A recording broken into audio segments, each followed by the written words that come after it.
Hey everyone, welcome to episode 9 of Not the Front Row podcast. I'm Jen. I'm Matt, and today we're talking about The Way, Way Back, which came out in 2013 and grossed between 15 and 23 million, depending on what source I looked at, but was made on a budget of about 5 million. The Way, Way Back was written and directed by Nat Faxon and Jim Rash. Jim Rash, who played Dean Pelton in Community, which I don't think you've ever seen Community. I've never seen Community. You're missing out. I've seen about 5 minutes of Community once. He plays Dean Pelton in Community. Both Nat and Jim have had extensive acting and voiceover careers, and this was their first directorial debut after co-writing The Descendants, which starred George Clooney, which I don't think either of us have seen. I think I saw The Descendants once. Okay. Yeah. So apparently Descendants was really good, but I haven't seen it. But I'm pretty sure I saw it. Jim Rash said the movie was inspired by their time seeing these eclectic people working at the water parks while living on the East Coast. Which we have... Do you remember Clementon Water Park? I do. Well, I think Clementon... I don't know if I've ever been to the water park, because the water park got added later. I might have been there once. It wasn't a water park when I was young. Yeah, I was going to say, I do remember going to water parks in New Jersey being little. You never went to one, like, at the beach? Like we did, like, Wildwood. Yeah. Yeah, Wildwood and stuff. Like Raging Waters or something? Yeah. I remember that. So, and I can see that coming through in the movie, because it does feel like a very East Coast water park. So the first scene in the movie, we get introduced to Trent, who is played by Steve Carell, and we get introduced to his stepson, or gonna be soon stepson. Sounds like, yeah. Yeah, Duncan, who's played by Liam James. Yeah, and it's such a harsh opening to the movie, because this is the first movie I've ever seen where Steve Carell plays a completely different character than what he's used to. I know you don't watch The Office, and you haven't seen... I'm sure you've seen 40-Year-Old Virgin, right? I have. I don't like it. Yeah. But I actually prefer Steve Carell, not particular in this role, but I really like his serious movies a lot. Yeah. I think he's a really good actor, and he plays a serious role very well. What other serious roles has he had? Because this is the only one I can think of. He was in... Oh my gosh. I always get it confused with The Descendants. He played like a divorcee he was raising children. I can't remember the name of the movie. I definitely haven't seen that. So good. I really liked it. He played like Walter Mitty. He's played a couple good roles. Was he an asshole though, or was he just a serious character? No, just a serious character. Because in here he's a total asshole. He is horrible in this movie. He's horrible to Duncan. Right from the start, you see their relationship, and he treats Duncan like garbage. I know Steve Carell from The Office mostly, who he plays like an idiot pretty much. Yeah, the dumb manager. I've seen like clips. Yeah, and then the 4-Year-Old Virgin, where he's just an awkward, funny guy. He plays more of a Duncan role in the 4-Year-Old Virgin.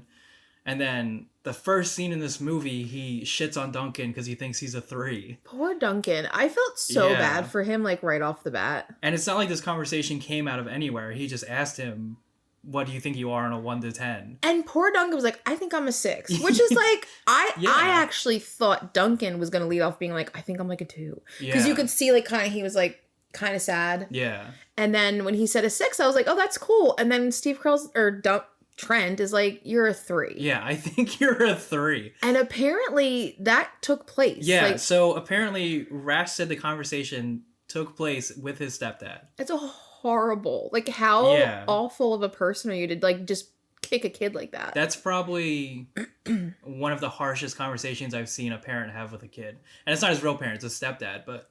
Or his mom's boyfriend. They've been together for, like, a year. That's such a harsh conversation for a parent to have with a kid. But I think just right there, like, you can see he does not treat Duncan well. Like, right off the bat, like, you can tell he just treats Duncan like crap. Yeah. Because Duncan, you can see, like, his face, like, he does not like to be around this guy. And then as the movie progresses, you completely understand why. Yeah, so when they were pitching the movie to Steve Carell, Faxon asked him, do you want to do something where everyone will hate you? And Steve Carell said, absolutely. Really? Yeah.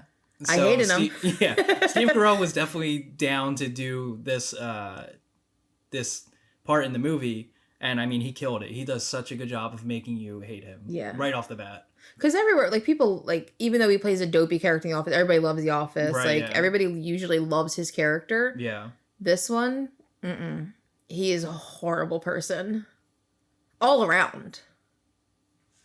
Yeah, and he doesn't just stop at calling him a 3. He also tells him, like, why he needs to be better. Yeah, why he's a 3 and what he needs to do to up. Yeah. What did he say? Let's get those numbers up. Yeah. What a creep. Because, like, he said it... This child's 14, by the way. Yeah, he said it in a way where, like, he wants him to be a better number for him to have a better life, for Trent's life to be better. Because he says, I'm going to be part of this family. Exactly. It wasn't to make Duncan better. Yeah.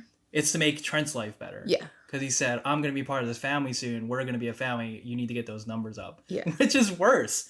He calls him a 3 and then tells him why he's a 3 and then tells him why he needs to get better. Yeah. A 14-year-old child. Yeah. That could, like, scar this kid for life. And you see it, how much it hurts him. Yeah, it hurts him later on in the movie. He talks about it. So, yeah, that's probably one of the harshest openings to a movie. To be fair, the parents in this movie are, like, not great. Yeah, we'll talk about all the parents. Some of them are pretty funny, but there are some pretty shit parents in this movie. So they head into this town, and it's like a beach town. They're going to they're heading to a beach town. I think the movie takes place in the setting for the movie is Boston, and that's where they filmed. In Massachusetts. So there's a beach town in Boston, and this is one of those towns that, like, when I grew up, this is where I wanted to go on vacation. Mm-hmm. Which we never. I mean, we went to Wildwood, which was close. I don't know. I don't think Wildwood was as good as this town looks from what they do in the movie. Yeah, and it looks like they all kind of been going there every summer for years because they all really know each other really well. Which I feel like this is what every kid wants. They always want that, like, yearly vacation down the shore. Except I feel like when they get it half the time, they hate it. Yeah. So this is what I always wanted. And the setting for the movie I really liked because, I mean, it's like I said, it's what I've always imagined a vacation with the family would be like. And we never really did that. Mm. So then we get introduced to Betty, the neighbor, when they get to their beach house, who's played by Allison Janney, and I love her. She's funny, but you like her in this movie or her as an actress? I've definitely seen her before, but her character in the movie I like a lot. I don't know if I know. You do? Her, yeah, Betty. She's awesome. God, I hate her. Dude, her first line is, "Another night of drinking alone, I was gonna kill myself." Yeah, she's like, "I'm off the wagon again. Accept it." Like, I love Betty in this movie. She's not nice to her kids. Okay, but I like the relationship between their kids because I will take that relationship over Trent and Duncan any day. For sure. I would definitely want Betty rather than Trent. But Pam is a good mom. Okay, you can tell Pam's a good mom. Pam and Duncan, I would rather have Betty and Peter relationship compared to Pam and Duncan in the movie. For most of the movie. In the end, it changes, but... I think the problem with Pam is she wants the relationship to work out so bad because she doesn't want to be alone, it seems like. Yeah, I think she brings that up and later. She overlooks a lot of things that Trent does, and that's not good for Duncan. Yeah. But you can see, I feel like she genuinely loves Duncan and really wants him to have a good life. She's just not communicating it well because she's being gaslit and manipulated by Trent every day. Badly. He's horrible to her. He's horrible to everybody. We'll get into that more later, but... Betty she kind of like gives Trent the rundown of like what's been happening and like who's back in the vacation area, and I like how it seems like she is the one that gets the scoop on everybody. Oh, she's a gossip for sure. Yeah, she's definitely the gossip queen of like the vacation rental area. But she also loves drama. Yeah, because like right off the bat she's like, you're not going to talk to them, are you? And Pam's like, I don't even know who you're talking about. I've never been here. That's so funny because she blocks Pam on the steps and she says, "The Keegans called me a see you next Tuesday to my face." And I wish we knew why that they called her. Yeah, but I want to know what Betty did to them for them to do that to her. And she's like, "You're not going to talk to them, right?" She's like, "You can, but just know I don't talk to them." She loves drama. Yeah, I really like Betty's character. She adds a lot of comic relief to all the shit going on around Duncan. She does, but we'll get to Peter, I think. Yeah, so they get settled in, and then Pam pretty much forces Duncan to go to the beach with his sister Steph. And then Pam, obviously Duncan's not going to have fun at the beach. And Pam, especially with Steph, who clearly doesn't like him and follows right along with Trent in that. Yeah, I didn't realize till the end, I think that, or towards halfway through, that Steph is Trent's kid. Yeah. And Duncan is Pam's kid. Yep. So... that makes a little more sense of why they're not very close. Because at first I thought they were siblings and they were both Pam's she's mean kids. to him too. Yeah, so, Pam's like, go to the beach with Steph, you'll have fun. And it's like one of those things where like, just get out of the house and go do something. Yeah, because like Hornball over here is constantly talking about having sex in front of his kids. Yeah, and I've been in those situations where like, mom would be like, go do this, you'll Just have fun. play, Yeah, and I'm like, no, I won't. Like, that's not what I want to do. So Duncan gets forced to go to the beach with his stepsister Steph. And on the way there, Steph says, keep your distance, just don't die. I don't need that shit hanging over my head.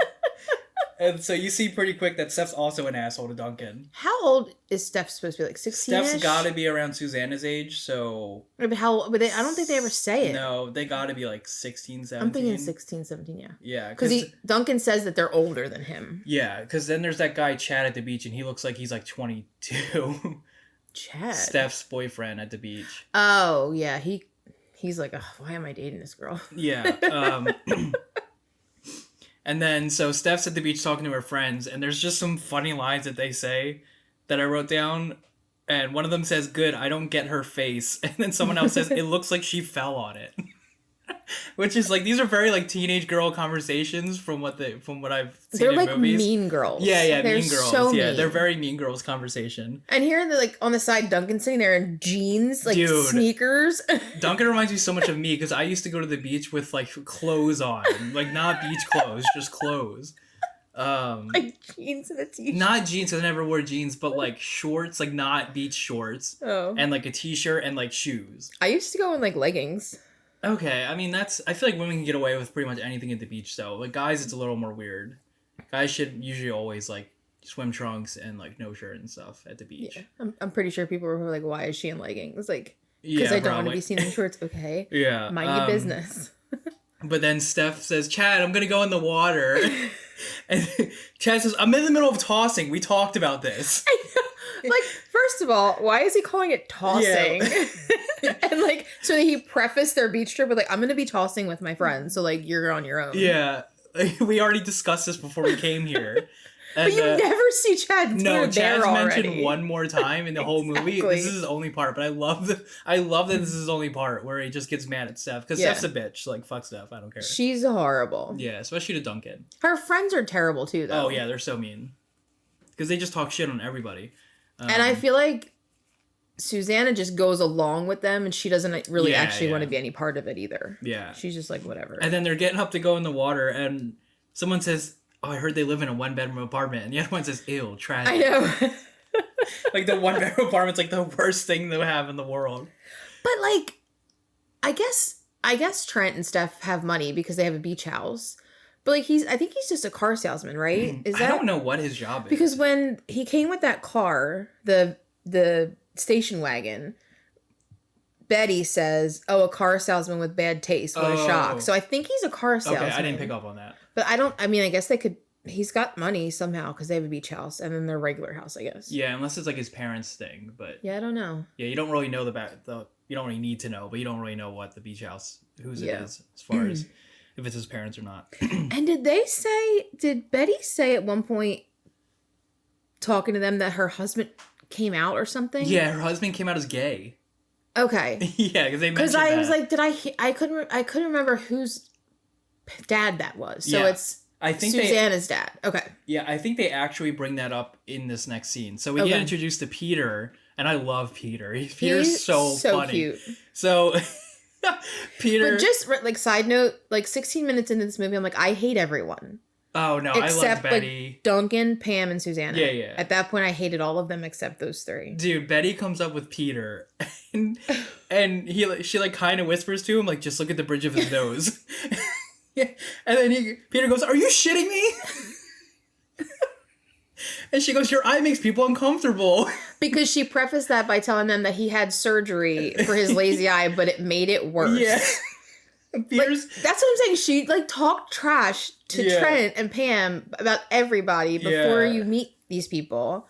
And poor Peter has a lazy eye that got worse during surgery, and she just trashes him all the time about it. But the funny thing is, so Duncan goes away because he doesn't want to hang out with Peter, and then they're walking away, and Peter goes, "You're the worst mom," and she goes, "Did your father tell you to say that?" And he goes, Yes. "Yeah," and then I think that's where they bring up that, like, he's gay. She says something where, like... Yeah, like, he left her... He finally came out. Like, he left her and then came out. Yeah, finally came out. But then they're, like... They kind of, like, laugh together. So that's why I like... At that part, they're, like, laughing together about the dad thing. So I like... Who? Peter and Betty? Peter, yeah. Okay. I like Peter and Betty together because yes, they yell at each other, but like they're very friendly towards each other the whole time. I don't know. I get upset when she makes fun of his eye. No, Peter takes it like a champ. He's so funny. He does. But he's so sweet. I like his character. Peter is a great character. There's so many like little characters. Yeah. Like Chad. Peter doesn't have a big part. The girls at the beach don't have a big part. Yeah, you never see them again, I don't think. Yeah, which I think works for this movie because it's a beach, like a vacation spot for a lot of families. So it makes sense that there would be all these side characters.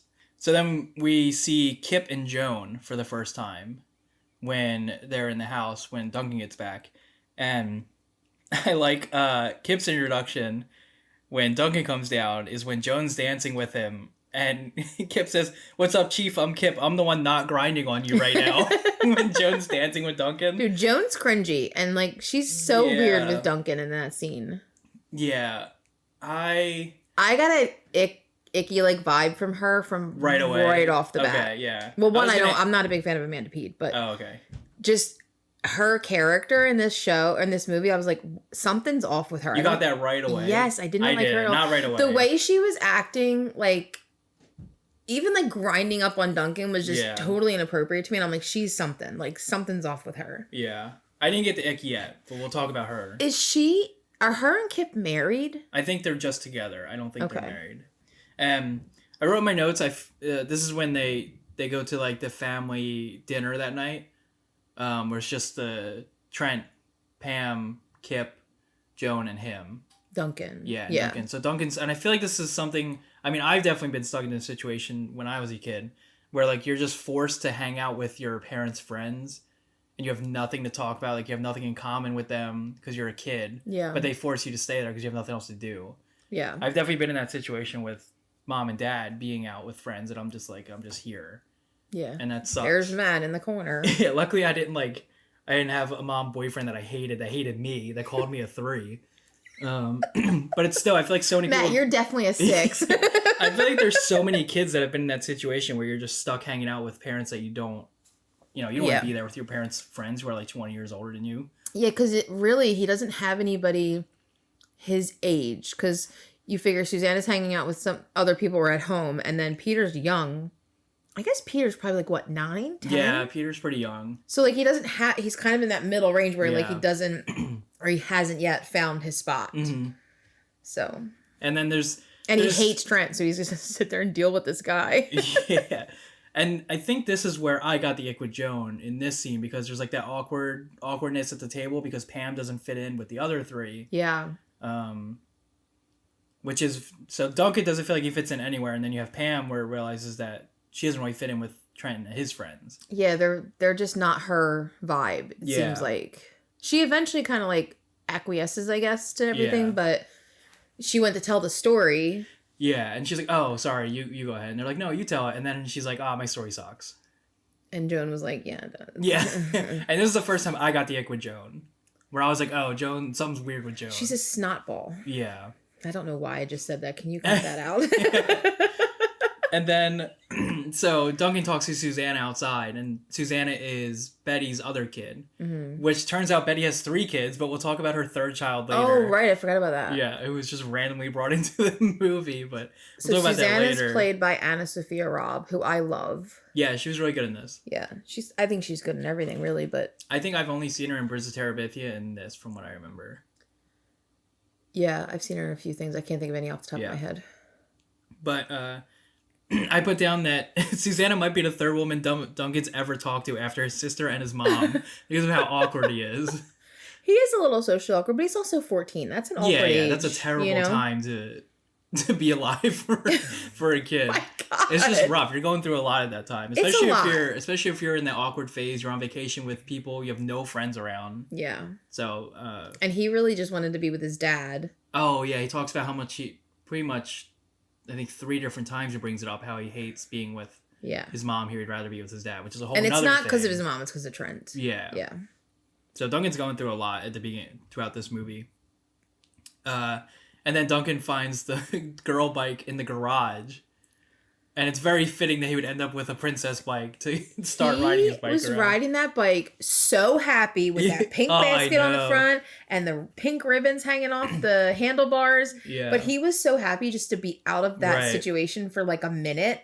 and he was just smiling, riding down the road. It was so cute. Yeah, I like how the movie constantly goes from Duncan's terrible life at the vacation house, and then you get a couple moments of like happiness, and then it gets instantly cut or like shot down when he goes back home. Yeah. So I like how they did that throughout the movie. So Duncan's out riding the bike, and he's out, I think, all day. Yeah, because it's nighttime when he gets back. Oh, is this when he waits for the light to go out? No, this is okay before that. So he comes home, and Trent's like, "You didn't leave a note. Your mom was worried or whatever." And like Trent doesn't give a crap about whether Duncan's safe or not. Trent constantly wants to embarrass him because he does it in front of people all the time. He does it in 3 more times after this scene too. Yeah, it's like he just constantly wants to embarrass this child, or like. It's almost like he can't stand him so much that he'll do anything to make him miserable. Oh, yeah. And like the fact that Pam doesn't see that bothered me a lot, because I've been in situations like that, and it's like, why are you letting this guy talk to your kid this way? Yeah. And I think sometimes she doesn't always see it because he kind of does it like on the slide a little bit. Yeah, he does a good job of not having her around when he does it. Yeah, he's kind of just such a jerk to him. Yeah. And it's like every time they're in each other's company, he finds a way to embarrass this kid. Yeah, treat him like crap. Which happens in the next scene because they go boating the next day. And oh my God, with the life vest. I noticed here that like his parents are constantly forcing him to do things he doesn't want to do. Mm-hmm. They're all there though, right? It's everybody. Betty comes, Trent. Susanna doesn't come there, right? Isn't it just Steph? No, Susanna's there too. Everybody, because Kip and Joan. It's Kip and Joan's boat. Or I guess Kip's boat. Yeah.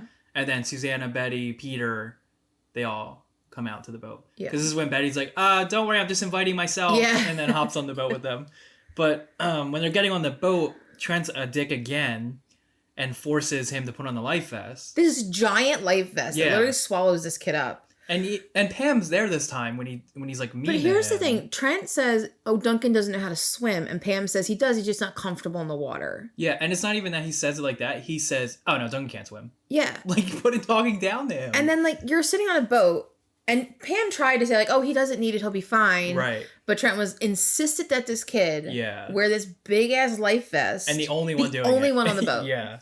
And he's just sitting there, like, swallowed up by this vest. I felt so bad. It kind of almost, like, seems like it's, like, a kind of a nod to how he's feeling. Because he's just swallowed up in this red vest. And you can tell he's just swallowed up with these emotions. He's in the middle of the boat. Yes, by himself, by the way. From everybody. Ugh. The one thing I noticed, though, and I probably talk about this later, but all of these parents act like freaking children. They act like teenagers. I think that's what Susanna brought up. She's like, it's a vacation for adults or something like that. Like a spring break for adults. But they act like idiots. Yeah. Like, grow up. You're parents. You're, like, adults with, like, working jobs and stuff, and you act like children. Mm-hmm. I mean, I can imagine this happens a lot with parents when they go on vacation. Like a spring break vacation type of thing. I've been on vacation with parents, and yes, they have fun and they do things, but they're not like... They're not as over the top as these guys. I don't know. These guys drove me nuts. Absolutely nuts. Yeah. So, this is... you start to get more of a sense that Joan doesn't like Pam in this scene. Did you notice she kept giving her eyes the whole time? Whole boat ride. And I made a note. I'm like, she is always giving Pam the stink eye from like the minute they met. Yeah. And I knew there was something. I didn't know what it was, but I'm like, she does not like Pam. Yeah, She's got some sort of like mean girl with her. Yeah. This is where they really throw it at you. They're like, oh yeah, Joan does not like Pam. Yeah, Joan's a bitch. Yeah. And Kip seemed, I don't typically like him, but he was fine, I think. He was just kind of there. Like he didn't have there. Like, but I kind of at a certain point felt bad for him too. Yeah, because he's also getting shit on by his girlfriend. But I'm pretty sure Kip's only role in this movie is just to be the guy with the boat. Yeah. That's it. And Joan could very well just be single and this would still be the same. Yeah. It's just Kip's just because they don't even play off each other. Right. That you wouldn't even really know they're together. Yeah. They just seem like friends throughout the movie. So Pam goes over to Duncan in the boat, and I can't tell you how many times Mom said this to me throughout my life. Could you look more miserable? Well, I mean, because like you do have a resting bitch face. Yeah, I have a very pouty face, and we would always do stuff like we'd be at the aquarium or we'd be out like somewhere cool. And she'd be like, could you smile a little bit? And it was so reminiscent of my mom talking to me Because I had that face when I was little, and Duncan reminds me so much of myself from when I was a kid. Yeah, I can totally see that. Mom constantly said that to me. Could you smile? Could you be more happy? Because you always have that resting bitch face on. So, that scene hit me so hard when she said that. I was like, damn, dude, I've heard that so much in my life. And then they get to the beach, and this is another scene where we see Trent taking every chance he can to be mean to Duncan because he says, hey, cooler's not going to carry itself. And I know. Yeah, they're just throwing it at you. Like, he just drops it on the dock. Everybody's leaving, and then, like, Duncan's job to clean up. Yeah. Like, and because he said that earlier, too, when they were at dinner. He's like, oh, we clean up after ourselves here. In this house. And then you see later, like, Duncan's cleaning the table, and they all left their mess. Yeah. Like, poor Duncan. Yeah. This poor child. He can't get a break. Yeah. From Trent. But this is going back to what we said in the beginning. Like, Steve Carell did such a good job at being an ass. Because I would say a lot of it is the writing for his character, but a lot of it is also his cadence and how he portrays like an asshole talking to Duncan. If this was the first thing I saw Steve Carell in, I would never watch anything. He's so mean. I would constantly think that he's going to be an asshole and everything after if I saw this first. Like, there are some actors that just always play kind of like somebody that you don't really like. Yeah. But I didn't realize that was coming. I didn't know anything about this movie. I never heard of it even, but like I didn't understand going into it that this was going to be his character. Because when you said a comedy, I thought it'd be typical Steve Carell stuff. Yep. And then when we got into it, I was like, I literally hate this guy. Yeah, and I don't think this is a very well-known movie. It came up on like Netflix one day years ago. And I just happened to watch it. I feel like I heard the title, but that could be from anything else. Like, I don't know. And this came out, 15 years ago? So I don't know how much of a following this movie has, but it definitely doesn't... 12 years ago, yeah. Okay, 12. It definitely doesn't feel like this is a very popular movie. But everybody that I've seen talk about it, like especially the reviews online, everybody says how much they love it. Which, I mean, we can talk about it at the end. But... yeah, everybody seems to have very positive reviews for the people that do watch it. I mean, the acting is gets the emotions that you want. Yeah, you definitely whether you love it or hate. Yeah, you definitely hate Trent. That's for sure. So, a fact about the actual location of the movie: this was filmed in Boston's South Shore, which had everything they needed, including an old-fashioned water park. Water Whiz, which is the real name of the park, is a fully operating mom-and-pop biz in East Wareham, Massachusetts, and remained open to the public during shooting. I believe it's still open. Yeah. Yeah. Yeah, I'm pretty sure I saw that. So, yeah, they had everybody who's extras in the movie were just people at the water park. Oh, really? Yeah, they didn't hire anybody. Those were just people going about their day at the water park. Oh, that's cool. When they were shooting. So, I thought that was pretty neat. So we see a little bit later, Duncan ends up at the water park. And we see Sam Rockwell's character, Owen. Oh my God, he's so funny. But when he got to the water park, it was funny because I'm like, wow, this looks a lot like Grown Ups, the movie. Yeah.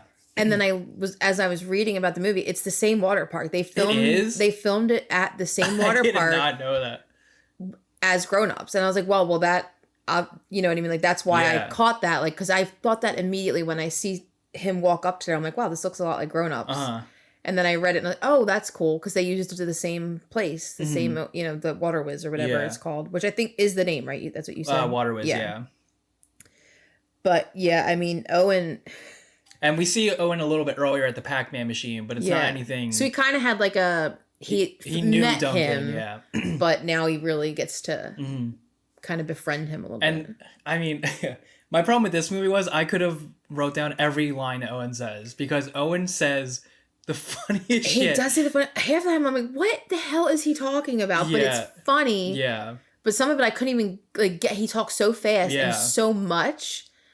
But some of his lines were really funny. Yeah. And the way he interacts with the employees at the park, like Lewis. Oh my God. I was cracking up. Dude, there's so many parts where I'm like, oh, I really want to write that down, but I feel like I'm just citing the movie too much. So I tried to refrain from writing everything down. But Owen's eating a Pop-Tart with his mug on the balcony of his, I guess he lives pantsless or whatever, right? Yeah, I think he's in a bathrobe or something. Yeah. And he puts his leg up on the balcony when he's talking to Duncan. And I think she said that's his apartment, so he lives at the water park. Yeah. And he's the manager of the water park. So. Oh, he really is. I thought she was kidding. No, he's actually the manager of the water park. Makes sense. So that's his, I guess, second introduction, technically, after the Pac-Man machine. But it really sets up his character because Caitlin's, telling him, why don't you come down and be a manager of the water park? Caitlin's Maya Rudolph, right? Yeah, Caitlin, I think, is like right under him as far as like leadership goes. Yeah. It seems like she's the one trying to keep the water park in order. Yeah, because he's a goofball. Yeah, so I imagine she's also a manager, just under Owen. But we'll talk about their relationship later because we don't know anything about that quite yet. She was in Grown Ups too, by the way. Yeah, she was. And I like Owen's last line here when she starts walking away. He's like, why don't you come up here and we'll talk politics to Caitlin. That was a good line. I can't remember if it's the next day, but there's the next scene that I remember is Duncan sitting at the picnic table in the water park. And this is where Owen comes over and Owen says, I'm going to have to ask you to leave. We've been getting complaints you're having too much fun. It's making people uncomfortable. Duncan takes him seriously. Yeah. Duncan goes, oh, okay. And then gets up all sad to walk away. And Owen's like, what the hell? I was just kidding, man. Relax. Yeah, he doesn't take the humor of Owen right away. He doesn't take any humor from his life, from what it seems like. He's so serious. And Owen was like, holy shit, like, you're weird. Like, you're really weird. So this is where Owen realizes just how weird Duncan is. But they bond so quickly, which I thought was really sweet. Yeah, because like, he's like the one person in the life that he has like a good time with in this movie. Yeah, and this is, he's introduced him to the water park. He gives him that speech about the Russian guy doesn't want to bring it up to code ever. Oh, yeah. Yes, I wish I wrote it down because it's such a good speech. I did not hear that for some reason from Owen, but I remember when Duncan says it later. Yeah. But yeah, he wants things to stay the same even if they're falling apart. Yeah, like, he's like, I don't even want to bring it up to code. Exactly. He's like, if they try it, shoot them or something. Yep. Kill them. They should shut it down. Yeah. Shut it down. And I think at one point Owen says, you're fine with all that? Because he finishes his speech and he's like, you have no problems with what I just said. Oh, I remember. Yeah. I do remember that. Owen introduces Duncan to Lewis, and Lewis is played by Jim Rash, who is a co-writer and director. So that's Jim Rash. Since we're talking about Lewis, we'll talk about Rod real quick, who is the water slide worker. He's played by Nat Faxon, who was the co-writer and director of this movie. Yeah. Isn't it funny how sometimes you see actors and you're like, oh, I've seen him in even with Sam Rockwell. Like that's his name, right? Yeah, Sam Rockwell. I've seen him in a bunch of stuff, but can never place that. Like I can't place what I've seen them in. Never knew their name. Like I didn't know who they were. Like, but I've seen them like in a lot of stuff. I think it's because Sam, Nat, and Jim never have main roles. That could be it. They're always side characters. At least I don't remember any of them being a main role character. Yeah. They're always really good side characters. I love Lewis's character though. Yeah, he definitely hates his job. he hates his job, and like but he never leaves. He always says he's gonna leave, and then when Owen asks him to name 3 things he wants to do, he was like, "See New Mexico, invent something, and be a storm chaser." Yeah. And I thought that was so funny. That's like so those are his random. 3 things. And he's so monotone throughout the whole movie. Yes. He's like never excited. He's never like really depressed. He's just like very flatline. But I think he hates that he likes his job. I think he likes his job, but he hates that he likes it. Because he never leaves, of course. He never leaves. So yep. And he kind of has it easy. He just kind of chills at the water park and can like interact with the other characters. But you can tell he likes it a little bit. Yeah. But he just hates that he likes it because he wants to have all these other things going on. But he's not doing it. Mm-hmm. And the things he wants to do, I mean, inventing something's hard, but like the other stuff, but when he talks about being storm chaser, it's so and random. Owen says, I think you have to go to school for that. And he goes, Storm, it's over there. Let me go get it. And he like makes his motion like he's grabbing a tornado.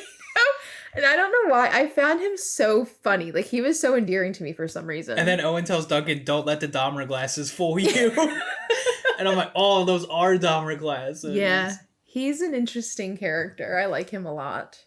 And he doesn't have a big role, but he has a role that I think is... I like it. It's another side character that like adds so much to the movie. Yeah, he really does. There's so many good side characters in this whole movie. So there's one more quick thing about his interaction with Caitlin, which he talks to her right after the Lewis thing. And he's talking about like being motivated, like working hard. He's like, I read a book about it. And just like Owen has all those lines where like they're funny, but he's just like kind of an ass. Yeah. And he just like doesn't take his job very seriously. So that's Owen's character throughout this whole movie. But you can tell too, though, like he has a relationship with all of the workers. Yeah. And like even some of the patrons. So like he doesn't take his job very seriously. He loves what he does and he has fun doing it. Mm-hmm. But he probably could have a little bit of a level of professionalism. He's still very immature for a park manager. Yeah. Which Caitlin, obviously hates, which she talks about later. I mean, Caitlin's more management material than Owen. I thought at one point maybe Owen's family, like he had like stake in it. Oh yeah, because that's to the way like like some kids like they take it for granted, so like they're kind of goofy and like goof off. They know they're not gonna like get fired. Like I got that impression from him, but they never say that. Yeah, so they're on the water slide line. And the kid from Diary of a Wimpy Kid. I had to look that up because I'm like, that has to be Rowley. That's like Rowley. Yeah. It's his character's so different than in Diary of a Wimpy Kid. Yes. He's like cursing in this movie. He's like yelling at people and stuff. And they're talking about getting passed on the water slide while they're going up. And he's like, I remember one of the kids' name. He gives him Ming Lee. Yeah, the Vladimir, Ishmael, and Ming Lee. Ishmael, that's right. So yeah, they're talking about the water slide rumor. About getting passed on it. And Diary of a Wimpy Kid, the kid, I don't know, is he what's his name that Sam gives him? Sam Rockwell. I don't know which one's which. I didn't figure that out. I think he's Ishmael. But anyway, they're talking and Neil interrupts and he goes, "Don't interrupt him, Neil. He's talking." He yells at Neil the whole movie. I really like their dynamic between him and Neil because he's always yelling at Neil. And like I talked about earlier, Nat Faxon characters, Roddy is at the top of the water slide. And this is where they show Duncan that they just check out women on the top of the slide. It's so creepy because they're like grown men. Yes, okay, so this scene I felt weird because I'm like, this is weird, right? Like this is an adult looking at a young girl's like butt, right, and like making her stand there to like look at her figure, and I was like, I literally wrote Owen and this slide guy because I didn't know his name at the time are perverts. Yeah, I was like, I think the first time I watched this, I was like, oh, that's a little weird. It's uncomfortable because it goes on. It goes on for a long time. Yeah. They set it up like they wanted Duncan to look at this girl. Yeah. But you could clearly see Rod's definitely looking. Rod's like eyeing this girl up, and she's like a teenager. Yeah. So I was like, that's a little creepy. Because Rod's definitely old. Rod's like 30. Yeah, he's old. He's not like he's not like a teenage boy. Right. So yeah, that's. I mean, this water park is run by grown people. Yeah. So yeah, that was a little. I could have done without that scene completely.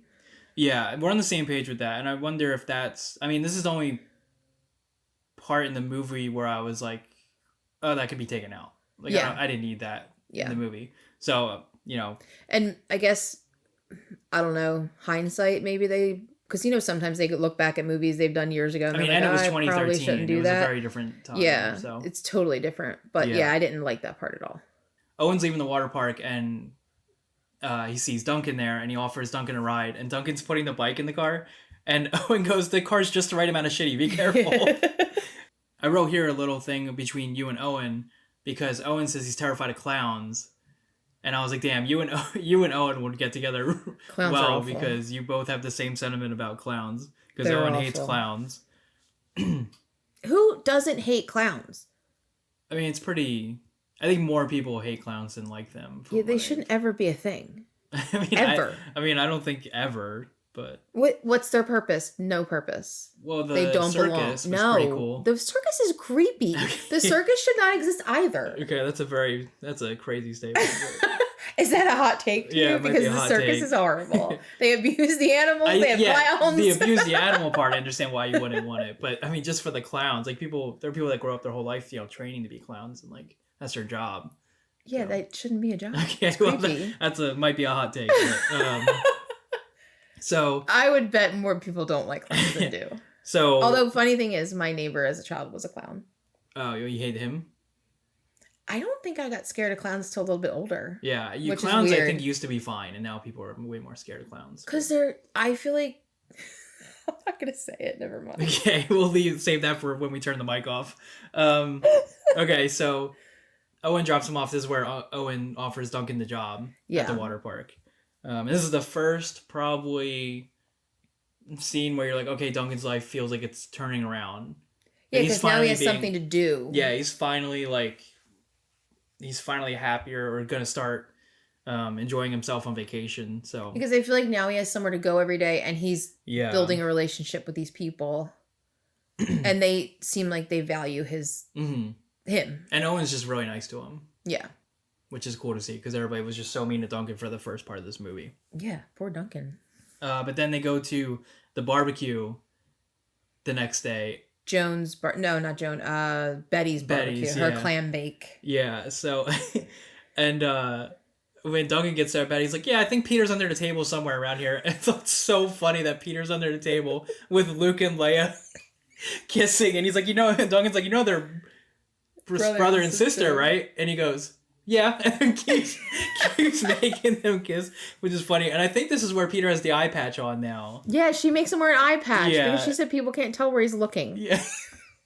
But before he was, I remember he was trying to show her a pigeon. Yeah, in the yard, and she's like, Betty, "You need to point." She's like, "I don't know what pigeon you're looking at. You got to point." I'm like, poor Peter. God, they're so funny. I don't know if he actually has that or if somehow they do it for the movie, but it's like you really can't tell. And but Betty's mean about it. No, it's so funny. Betty's so funny about it. But I think that Peter kind of like embraces it. He's like, I think it's cool, like this eye, but Betty makes him feel kind of subpar about it. But it's definitely different because Duncan gets told that he isn't good enough, like, as himself. Like, yes, Trent tells him, you're not good, you need to fix yourself. Where, like, Betty is like, I love you, you just have you have this little thing that's weird. Yeah. So that's where I think that their relationship is different between Duncan's, being out of place and Peter's out of place. Peter seems fine other than his eye. Yeah, Peter's a happy kid. Yeah. And maybe it's just because Peter's younger still and he's not going through that teenage year. Yeah. But, so they have this random scene at the barbecue where this guy's dancing at the fire like he's on drugs. Charlie. And it's just like some hippie, it looks like. And then Betty says, I don't need my Betty says, I don't need my firstborn getting caught on fire. Because he looked like he was going to fall in. Yeah. But she did mention him in the beginning because she talked about how he's like a deadhead. Oh. And like, he's on drugs. I don't mind the drugs, but that the hippie music. Okay, remember? And she says that. Gary Garcia's dead. I missed that because I'm like, this is so out of left field that this third child came in. Yeah, she brought it up in the house when she went in during the beginning when she was talking to Pam and Trent. Dude, she was talking so much. She did bring him up. She was like, he does drugs and listens to, I forget what she called it, like hippie music. And she's like, I mean, the drug's fine, but like, I don't get the hippie music because Gary Garcia's dead. And Pam mouths to Trent, Gary? Oh, that's right. Yeah. So she did preface that she had another child. Okay. So, so I put in my notes, he looks like he's on drugs dancing next to the fire. And then the next scene is when Charlie goes up to the table with all the adults and pulls out a whole bag of weed. And I was like, okay, that explains it. I didn't see him pull the drugs out. Yeah, he's a whole bag of weed. But then I heard Susanna say, I guess he made another sale because he's selling it to like Kip and Trent. And then his mom, Duncan's mom, Pam, goes and smokes with them too. And he was so upset. Yeah. I think he sees his mom turning into somebody that she's not for this guy, and it's just eating away at him. Mm-hmm. Other than Trent, it seems like the movie's taking a turn for Duncan because, things start looking up for him because Susanna's talking to him now. She seems like she likes him. He got a job at the water park. He's making friends at the water park. And then there's this scene at night where Duncan comes home and nobody, or Trenton I don't think they realize he's there yet. Yeah, nobody really realizes there because I think everybody's high probably and they're probably drinking. So they were always drinking. Yeah, so and this is where it's just like another thing that we talked about earlier with the movie. It's like you get these really nice parts where Duncan's happy and then it all comes shutting down. It shuts down. Yeah. So he catches Trent and Joan kissing behind the house because they were supposed to get s'mores. Mm-hmm. And so he catches them and he overhears them, and Joan says, "Oh, what? Not this summer?" Yeah, so it seems like they've had this like ongoing affair. Yeah, and then it hits you. It's like, oh, that's why Joan doesn't like Pam. Yep. That's why Joan was being weird with Trent. Yep. And you're like, okay, at least it confirms that Trent is a dickhead. Like, Joan's a bitch, and you know why, because she's literally sleeping with. And it confirms everything Trent. That you've been thinking the whole movie about Trent, and if you thought about Joan like that, it confirms it. So, this is a pretty big slap in the face because it happens, kind of out of nowhere. Yeah, and they come out. So, Trent comes out with one item, and she's like, "Oh, you only brought the whatever," and he's like, "Oh, Joan has the rest." And instantly Pam knows. Yeah, because Joan's coming like fixing her hair and stuff. Yeah. And like Pam realizes right away that he's cheating on her. I felt so bad for Pam here. Me too. And I felt bad for Duncan that he had to see that. Yeah. Because then you're kind of like, I don't know if he knew at this point that his mom caught on, but now you're like, what do I do? Yeah. As a kid, you're like, do I tell my mom? Like, that's a terrible situation for him to be in. And I just feel like every 10 minutes, I'm like, oh, poor Duncan. Like, there's something else that's just, like, upsetting him. Yeah. And poor Pam, because she's totally being gaslighted by this guy every day. Right. Yeah. And she's trying to tell herself, no, that's not what happened. Because she's, she says later in the movie, she's like, I didn't want to believe it. Yeah. So she doesn't want to be alone. Yeah.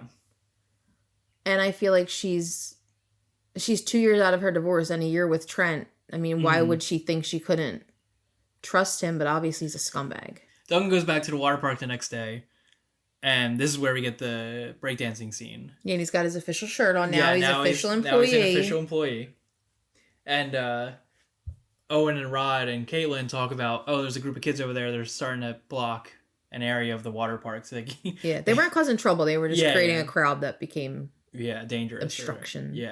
And Owen tells Duncan to go over there and take the cardboard. And they talk him into it. He definitely doesn't want to do it. No. He's like, it's my first day here. And they're like, well, you need the experience. So they force him to go over there and get it. And you think like this 14-year-old kid's got to go tell these older kids, I think most of them are older than him, like, you need to not do this. And he's like the most awkward kid ever.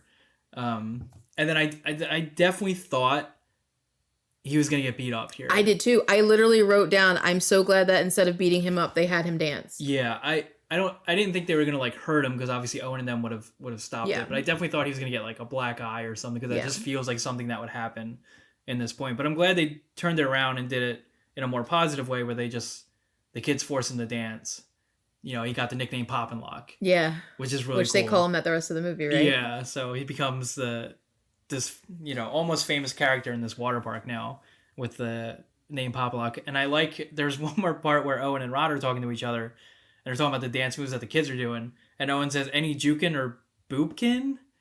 I think he says, or bupkin or whatever. He's talking about dance moves. And then Rod says, not this far from Memphis. Which is such a funny line, I thought, when he said that. So now Duncan's his hot shots, and now he's on the water slide. He's like wearing sunglasses, like acting he's all smiling. Cool. And now he's doing the thing that Rod was doing, where he's telling girls to hold up. Yeah. So he can check them out. It's more appropriate for a 14-year-old than a 30-year-old, but it's still weird. It's still weird. And then Neil and his friends do they try to do the slide, or they try to do the pass on the water slide, it looks like.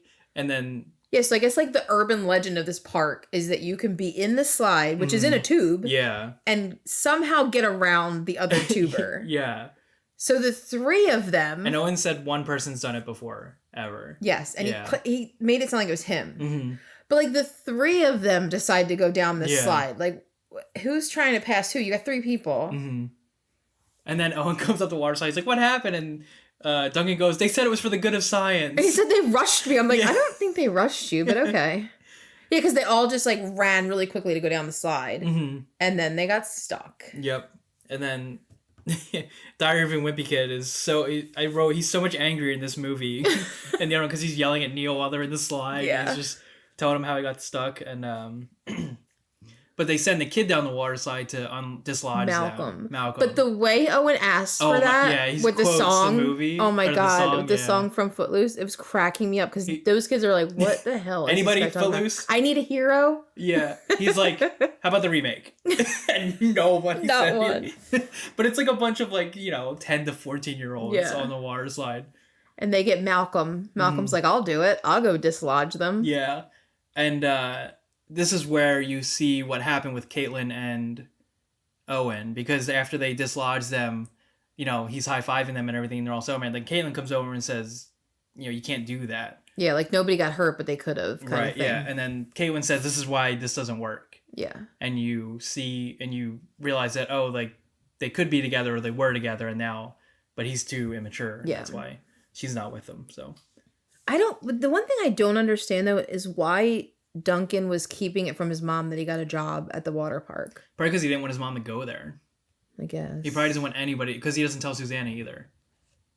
So he doesn't really tell anybody. Yeah, maybe he maybe wanted it for himself. Yeah, maybe that's part of what Susanna said, just let it be yours kind of thing. Yeah. So the next thing that I had in my notes was the rain day for the park. Yeah, you couldn't go to work, so they had like a family day at home. Which is the worst family day ever. They're all like grown playing Candyland, number one. Yeah. And Trent is like taking Candyland so seriously. Like, who cares if he doesn't? He drove me nuts here. He was mean again. He's getting mad at Duncan because Duncan's not playing right, and then he pulls out the rules. And I thought it was so funny because we've had this before. We've had a family game night where like, you know, like our sister would get mad and go read the rules. Like we've had this moment before where we've had family get mad at each other playing a game and have to go read the rules because you think somebody's not doing it right. So. But I would be willing to bet if his daughter did it, he wouldn't care. But fine, because Duncan did it, he wants to embarrass Duncan again and be mean to Duncan. Yeah. And be like, you can't play that way. And Pam's like, who cares? It's Candyland. Yeah. Like, if I were Pam, I would have slapped him in the face because he's just so obnoxious. Yeah. And he was mean to Pam here, too. Yeah, dude. He's like, so you see him increasingly get meaner to Pam throughout the movie, too. Yeah, because Pam says, I'm going to go set the table. And Trent goes, you're the one that wanted to play, so play your turn. I know. And I'm like, oh my God, that's such a dick move. And she plays the turn, and then the daughter goes, it's 2. You have to move 2 purple squares. She's just as bad as Trent almost. But she at least knows. She's like trying to be mean. She's just like trying to play the game right. And then that pisses Pam off more, so she set a table and she goes, fucking Candyland! Runs upstairs. And she starts crying because it's the... Because she's already upset because she knows something's happening. And this is just like set it off. And she's like, it's literally a game and you're doing this. And just like, you can just see her like emotions boiling over at this point. Yeah. Because she so doesn't want to believe it, but she knows it's happening. Fucking Candyland. And Trent's like, ooh, like he does that face to Duncan. Yeah. And I'm like, oh my God, this guy's such a dude. Yeah, he made that like, I don't know what's wrong with your mom face. Yeah. So. And like poor Duncan is like watching his mom be so sad about it. Yeah. And he doesn't know what to do. Yeah, because he just like, I just want to go work at the water park. Yeah, I want to be at the water park all the time. Yeah. So after the rain day and Owen getting yelled at, this is where he starts being a little more mature and start taking care of the water park because he gets up early to help get the water park back in shape after the rainstorm. Because I think he knows he's gonna lose Caitlin. Yeah, I think he definitely starts to realize like, oh, like I do like her a lot, so like I should probably, you know, get into shape and stuff. So, and I like Caitlin giving him the middle finger because his shirt's on inside out. Oh yeah. And then she gives him, he's like, yeah, but you like authority, right? She gives him the middle finger. Next, Susanna finds the water park because she follows Duncan. Yeah, she follows Duncan on to the water park. Yeah, and so he starts showing her around and stuff, and he gives the same speech that Owen did, which is so funny. Yeah, it was so cool seeing him give the speech to Susanna now. And then Rod and Owen catch him talking to her, and he calls him over the loudspeaker. He's like, I need to talk to you right now. It's very urgent. Very urgent. Come here right now. Gets over there and like, what are you doing? Why are you over here? He's like, you called me here. And then when they said this was totally about you, that's when he goes back to Susanna. And Susanna's really sweet to him. Like, even though she's older, she's really sweet to him. And I feel like from the family perspective, they're like the 2 normal ones that can, like, amongst a bunch of assholes. Like, I don't think Pam's an asshole. Other than Peter and Pam. I'm thinking like Trent and like they're all mean except, you know, Susanna's really sweet to him. Yeah. And I think it's because Susanna also doesn't want to be there. She wants to be with her dad. Yeah, she kept talking about being with her dad too. But there's one part where they're talking to Duncan in front of the loudspeaker. Owen says something about Lewis's mom, and Lewis goes, "I don't have a mom. I have 2 dads." In your face. Oh yeah. But yeah, and then he lets him go, and then he says on the way back, he's like, "Please let her know this combo was entirely about her." That's just like another thing that makes you like Owen, because Owen's just like trying to help the kids out in the area. It's like he teases him, but like in a funny way, like not in a way that would upset Trent or like embarrass him a little bit, but like not. He's the complete opposite of Trent. Yes. Trent does it because he wants to embarrass him. And he wants to be mean to him. And he wants to be mean, yeah. Owen does it because he likes Duncan and he's trying to help him out. It's completely different. So Duncan heads home and Trent's car is gone. You know what's funny? I rewound that scene 3 times because I'm like, why is like Pam looking at the neighbor's fence? Like, was he expecting somebody like on the other side of the fence? It took me 3 times to connect that the car wasn't there. Okay, I get it now. Because Susanna and him go home, and Steph's like, I have a lot going on in my life right now. Yeah, I didn't know you guys were hanging out. Yeah, you should have been hanging out with me. Like, girl, your entitlement is showing. Yeah, and I guess that was referring to Trent not being there and like Pam being upset or whatever. I think it was because her boyfriend broke up with her. Oh, that too. Yeah. And that pissed me off too, because I'm like, oh, where's your note and your check-in, Trent? Because you check in around there as a family, right? They have that awkward dinner where it's just them 3. Yeah. And they're just like, okay, I guess we'll just eat because he's not coming home. Yeah. But I did think it was sweet that after dinner... Oh, they helped their mom. Yeah, they helped the mom clean up and everything. Yeah. They helped Pam. Steph, after being a dick the whole movie, actually helped Pam clean up. And I think, didn't she tell... She told her mom at dinner that they broke up. She told Pam, right, that they broke up, yeah. Yeah, poor Chad. So you kind of like see like a little bit of a soft side of Steph. That I don't know what kind of relationship she has with her dad, but she seems distant with her dad too, because they get there and she leaves and she's never really around. Yeah, they never like talk. Yeah, so I don't know that they have a great relationship either, and they never do say what happened with the wife, do they? No, I don't think so. And then Duncan wakes up later and hears Trent smoothing things over. Trying to smooth things over. And of course, Trent didn't leave a note about what he was doing. But he says he was on the boat with Kip. Kip, is that his name? Yeah, Kip. On the boat all day and they lost track of time. Mm-hmm. And it hurts later, thinking about that scene. Yeah. When you find out later. But then Duncan sees him going up the steps. He goes, "Welcome home." Yeah. It's just such a good line by Duncan. You see Duncan kind of getting that confidence, and maybe it's because he's kind of found a place for himself a little bit. Like he's starting to kind of show Trent, like, you're not going to bully me anymore. Yeah. You know what I mean? Like, you kind of I like seeing him build that confidence through the movie. Yeah. We keep bringing it up. There's another point where, like, Duncan has a really good day. He's, like, gaining confidence. And then the next scene, they just shut it all down. But I think it's starting to, not that it bothers him less. The fact that he's going back at Trent makes me feel like, okay, he's not getting kicked while he's down. Yeah. He's still experiencing all of these things, but at least he's kind of getting a backbone for Trent. Because Trent's not his dad, and Trent doesn't treat him like a future stepdad should treat somebody. If Trent really wanted to be a family, like he keeps saying throughout the whole movie, telling everybody, oh, we need to be a family, we need to be a family, you wouldn't treat this child this way. So I think having Duncan get this backbone is so important for him. Yeah. And for his mom. Yeah. You know? Because that comes in play in the next scene. Yeah. They're at Joan's party now. And I like how they're shit-talking Joan's catering because Betty's job is a caterer. But Joan, it sounded like she ordered the food. She didn't have it catered, right? It from like a shitty spot, they said. Yeah. Like chose chicken or something. But did you notice that Joan Joan came out dressed like Pam. Yeah. That's so bitchy. Dude, I never caught that the first like 4 times I watched it, and then I was watching it last night and I was like, damn, she's trying to dress like Pam. Yeah, she wore the like headband and everything. And Pam looked so cute with that. I actually really liked Pam's style in this movie. But then when Joan came out, I was like, what a bitch. She's like, oh, I thought I'd just try it. So, I always dress this way. No, you freaking don't. So she comes out with the bandana, and then she's like forcing Trent to dance with her. Oh, I forgot about that. It's such a weird scene because you know Pam knows something's up. Yeah. Betty knows. You can tell Betty knows. Oh, Betty knows. Yeah, Kip's the only one that seems oblivious to it. Yeah, I don't even know if Kip's in the same room half the time. Yeah, Kip's literally just there. But this dose of reality is hard. Dude, this whole scene is hard because it is hard. There's a funny scene right before the big drop where Kip says, "Oh, if I had you in a bikini on my boat or something like that." Oh yeah, to Betty. Yeah, he makes a joke about Betty, but then he goes, "Oh, unfortunately, my motor's been out for a week."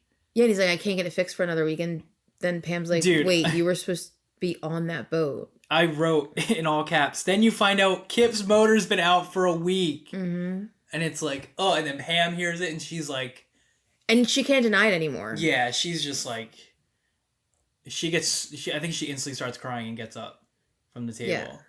And then Duncan literally is like, "Mom, what more do you need? Like, dude, what more do you need?" Dude, this scene's so awkward and rough because he calls her out in front of the whole party. Like, Owen and Trent.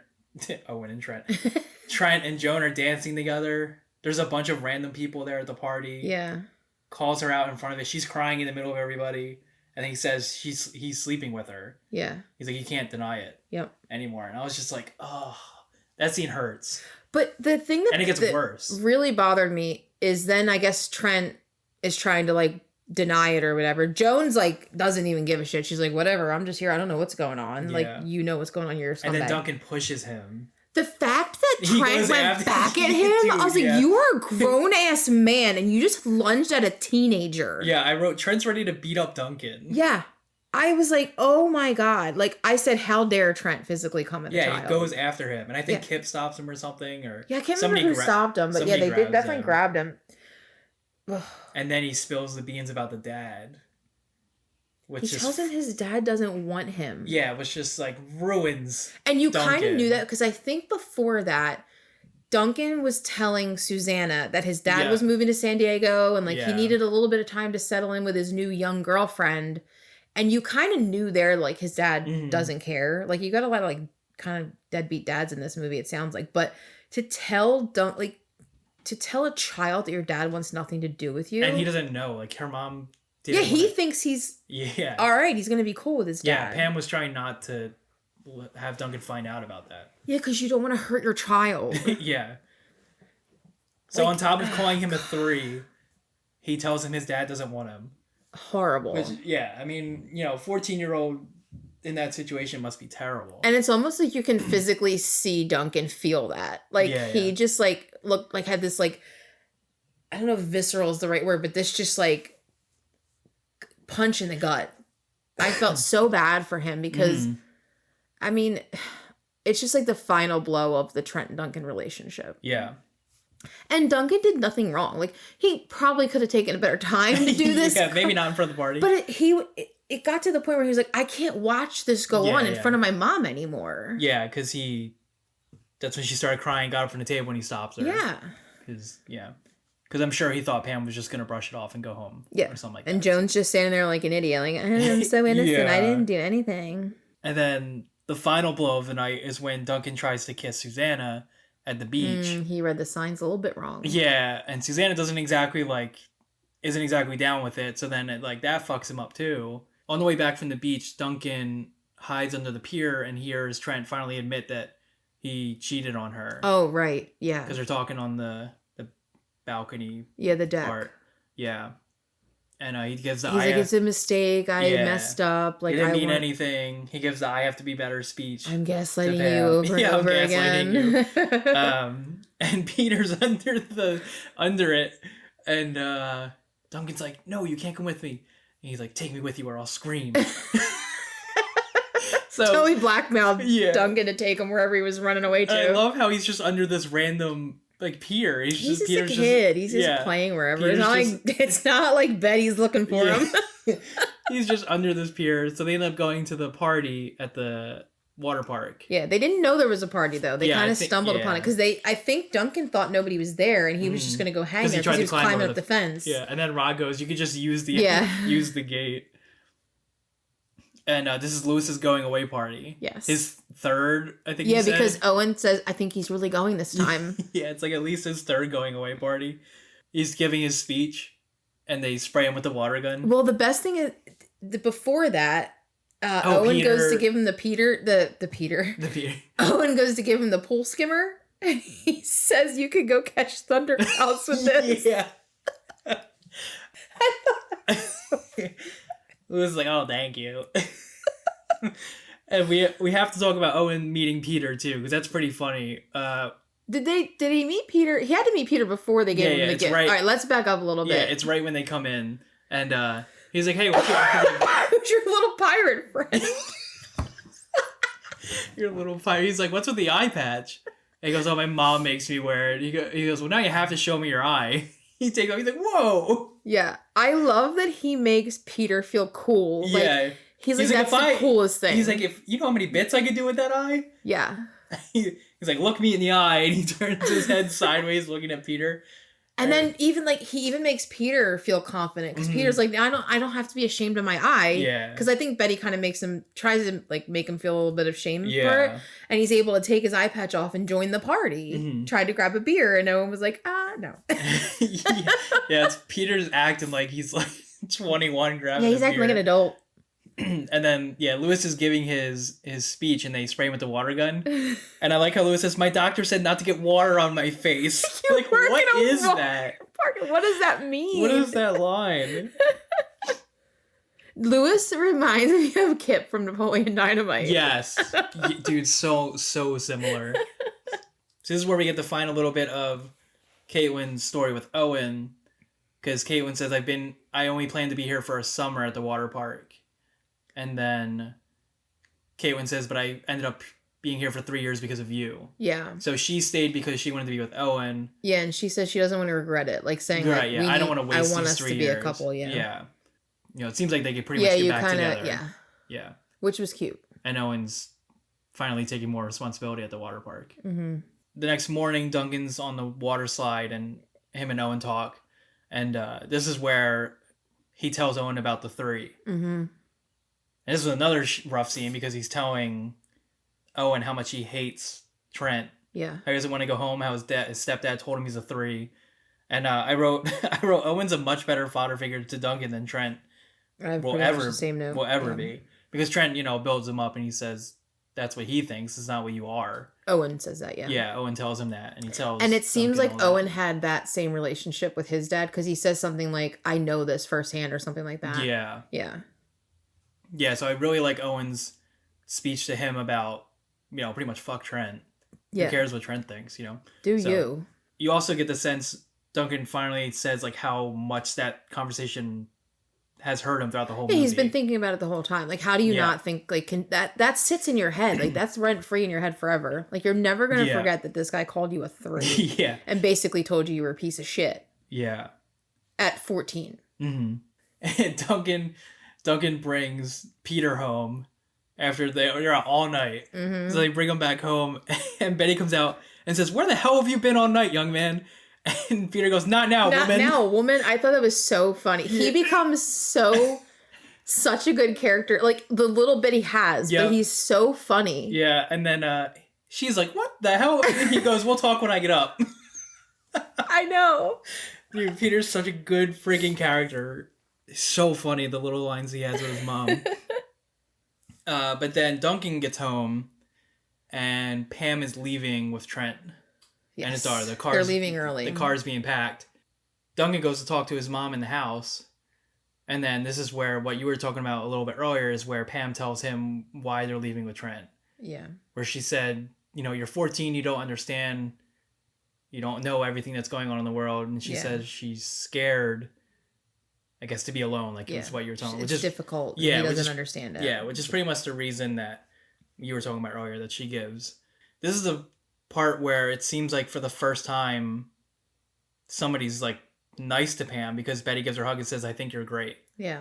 And it's like nobody's been nice to Pam. It was almost like her saying, "You're great, like you deserve better." Yeah, like definitely. There was like some context there, I think, because obviously Betty's been friends with Trent for a while, but she sees what's going on. Yeah. And I took that as like, you need to go. You don't need this and it was the first time, like I said, where I think it felt like somebody was being nice to Pam because Duncan wasn't necessarily nice to his mom throughout the movie, but for good reason. Like he was kind of confrontational with her. Yeah. Trent isn't nice to her. No, and Trent got increasingly nasty. Yeah, Kip and Joan are nice to her. So like she's in the same spot where Duncan was in the beginning, where nobody's really been nice to her throughout the whole movie. Yeah. she doesn't belong there. And then finally Betty's like, I think you're great, which is like, I thought the scene was really cool because it finally. And Pam tries to fit in throughout the whole movie where Duncan knew where he didn't belong and where he did. Like Pam never really found somewhere where she fit in. So she was in an awkward position as well through the whole movie. Yeah. We get the scene where Susanna kisses Duncan and you find out that it's not that she wasn't really into him. It's just like she was really caught off guard. She was surprised, yeah. Yeah. So now Duncan's like on top of the world and he's happy leaving. And he hops in that backseat. He hops in the backseat. And then he tells his sister, what are you staring at, perv? Yeah. Which is a great callback to the beginning. Yeah, because she said that to him, right, in the beginning. She said it to him at the beach. Yeah. Yeah. It's such a good callback to earlier in the movie. And I like how the car conveniently stops at the gas station next to the water park. I know. I was like, wait, why is he going? And then I saw, oh, the water park's literally right there. So that like seems like it's like the center of the town, the water park. Yeah. But I guess it makes sense because everything's going to be around the water park. Yeah. It's not a huge town. But it's just so they conveniently park there so he can run to the water park. And Duncan goes for the water slide pass. Yeah, but like, so Duncan goes running and Pam's like, wait, and goes running after him. She has no idea where he's going because she doesn't know he's been at this water park the whole summer. And like Trent acts like, what are you doing? Like, would you not expect his mother to run after him when he's running away and she's no idea where he's going? He's like annoyed that she's running after him. What are you doing, Pam? Like, trying to make sure her kid's okay. So they find Duncan's Employee of the Month picture. I know, so cute. And it was with Pop and Lock. Pop and Lock. And then of course here comes Trent to ruin it. He gets up there and he's like, "What are we doing?" Yeah. As they're like standing in front of his picture, like he doesn't give a shit. Yeah. That Duncan's got this Employee of the Month plaque at the water park, but Duncan and Owen do the water parks, the water slide pass. And yes. And everybody gathers to watch it, and I like how Caitlin's on the loudspeaker. She's like, "I don't condone this." But Pop and Lock is going for the water pass slide. So I liked hearing her in the background because now she's a little more like Owen at that point. She's like, I don't condone this, but. And did you really think he wasn't going to pass him on the water slide? No, come on. Yeah, they're not going to not let that happen. Poor Duncan needs something. Yeah. So Duncan passes Owen on the water slide, and then it becomes. I wrote in my note, he's probably the most famous person to ever be at that water park after that. Chanting his name, Pop and Lock. Yeah, because like he's the most famous person ever that's ever going to be at that water park, probably. Yeah, because Owen admits it, or says the first person to ever pass somebody on the slide. The first person to ever pass somebody on the water slide. And you saw Duncan go, oh, you never did it. Yeah. So this urban legend that wasn't true, obviously, but yeah. Yeah, I thought that was cool. Me too. But then we get the confrontation with Owen and Trent now. And Trent, being the douche he is, comes over and he's like, are we done here? Like, everybody's cheering for Duncan. But I love that Owen protects him. Owen just steps in front of Duncan like, you're not going to talk to this child that way. Right. And then introduces himself as a good friend of the three. And I thought that was... Yeah. And Pam has no idea what he's talking about. He's like, oh, I'm a good friend of the three. That's such a good line. Yeah, he totally... I loved that. Yeah, it was so cool to finally see somebody stand up to Trent. Yeah. Because his mom was never going to do it. So... Yeah, he literally just... Right off the bat was like, I'm not taking shit from this guy. So he does his little goodbyes, and then this scene with Lewis, he's like, I'm still here. When he's... Because it's the next day after his going away party, and he's still at that little shack that nobody goes to. I'm still here. So he says goodbye to Lewis and Caitlin and Owen. I wrote, can Owen and Caitlin please adopt Duncan? Fuck Trent. Well, at first I was like, I wonder if it'll turn like where like Owen gets with Pam, and I'm like, wait, no, he's got Caitlin, he can't have Pam. Yeah, and then I was like, darn it. Yeah, because he's like, oh, you're the mom. Yeah. And I'm like, dude, I was like, I don't want Caitlin and him to break up, but like Owen and Pam I'm totally fine with. Yes, I know. I was conflicted on that one because I really like him and Caitlin, but I was like, oh, but wouldn't that be so great for Duncan? Yeah. So then they're on the way home, and you get that scene that mirrors the beginning of the movie where Duncan's in the back alone, and you see Pam starting to like, Pam's realizing like, this is not what I want. This guy's not good for me. Pam's starting to realize like, oh, fuck Trent. Yeah. Like, I don't want to be with him. After all of this, she's finally like, and I knew it was building for her, you could tell, but like, this is where you see, like, you almost like see her go, oh no, Yeah, and that's when she climbs to the back seat. I wrote, finally Pam gets it. Right, yeah. And she climbs to the back seat and joins Duncan in the very back of the car, and that's where the movie ends, where As Trent's yelling at her. What are you doing? Yeah, and they're both smiling in the back. Yeah. And that's where the movie ends. So it seems like Pam finally got over her fear and is going to... Yeah, she could finally have the courage to leave him. Yeah, so, and you hope that she leaves Trent and then her and Duncan have a good life together. It seemed like it came full circle in the end because you have the car scene, you have somebody finally... I think Betty definitely helped give her that confidence by saying, I think you're really great. Yeah. I think that definitely helped her feel better about her decision to leave. I liked Betty more as the movie went on. I liked her from the start. And I think as we talked about her, I'm like, oh yeah, I do like her more than I originally thought. Because I hated her in the... Not hated her, but... You just weren't a fan of her. Yeah, I wasn't a fan of her in the beginning. I loved her right away. But yeah, I think all that, her saying that to Pam really helped her build confidence. And the Susanna thing with Duncan helped a lot. And then obviously Owen standing up to Trent. Yeah. Really helped a lot. So all that came together in the end of the car where she joined him in the back. So we started a new rating system. Yeah, we have a more defined rating system because it's very hard, at least we talked about, it's very hard for us to label a movie from 1 to 10. I feel like I was just arbitrarily picking a number. So I'm like, oh, I loved it. I'll give it a 9. Yeah, it's like, oh, you like it? It's like at least a 7. So that's why we were doing it. But we wanted to define the numbers a little more. So these are the descriptions for what we came up with. So 1 to 2 is I'd avoid watching it. 3 to 4 is like I wouldn't turn it off right away if it's on. 5 to 6, I would put it on myself if nothing else is on. 7 and 8, I would put this on over most movies if available. 9 is the movie is in your regular rotation, and 10 is it's in your top 10 favorite movies of all time. So for me, this has been a movie I've watched repeatedly. This is probably my 5th or 6th viewing of the movie. Wow. So this is 8-9 territory. So more so probably a 9. I just really like the coming of age stories with... You're going to be sad with my number, I think. Because, like I said, I resonate a lot with Duncan. Yeah. From when I was a kid. So I think that's why I like this movie so much. But 8 or 9 for me.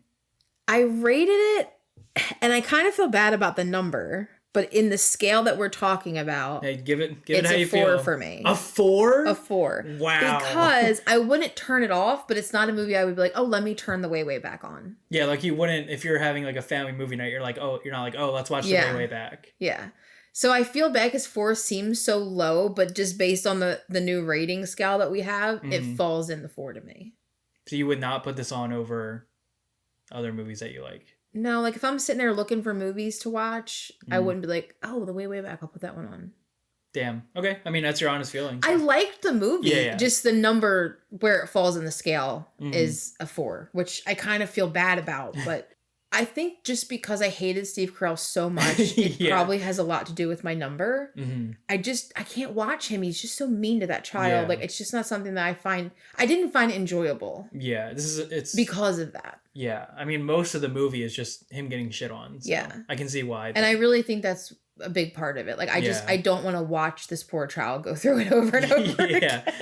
Like, if I could just have a movie with like Peter and like Owen, that would be fine. But I can't get past Steve Carell's character. He's just so mean. I guess I just like the misery in movies and then the happy ending. I mean, that kind of fits you. Yeah, I'm a pretty miserable person. But all right, 8, 9, and a 4. So. I feel so bad. I mean, that's the scale we came up with. If we hate it 10 movies from now, we'll change it again. But yeah, I definitely have to revisit the numbers. You have a good reason though of why you wouldn't want to put. It's a very hard movie, especially for somebody who has kids. And when you said it was a comedy, like I said, I was expecting a Steve Carell comedy. Yeah. So it really threw me his character. So it's just something I can't. It kind of hurt my soul to watch this movie a little bit. It totally makes sense of why it would be a 4 then. Yeah. Yeah, that's it. I don't know if you have anything else you want to say. No, I think we went through there wasn't a whole lot of facts I found about the movie. There was one. The movie title came from those station wagon back seats. Oh, yeah, I did. Yeah, so he said the 1970s expression was the way back seat, and it was that seat that Duncan sat in. Which was like in the cargo section of the station wagon. And I thought that was kind of cool. Yeah. They originally named it The Way Back. And then that other movie. I think Ben Affleck might be in that movie. Yeah, The Way Back is already a movie. Yeah. So they had to change it. And I love how that him being in the backseat facing away from everybody mirrors his whole life pretty much. His relationship with everybody. But yeah, I think that's a good place to end. So that'll do it for the Way Back in episode 9 of Not the Front Row podcast. So let us know what you thought of the movie and what you would give it. Yeah. Are you a 4 or are you a 8 or a 9? Do you like The Misery? Do you like Steve Carell as an asshole? Let us know. But thanks for listening and see you in episode 10. Bye. Bye.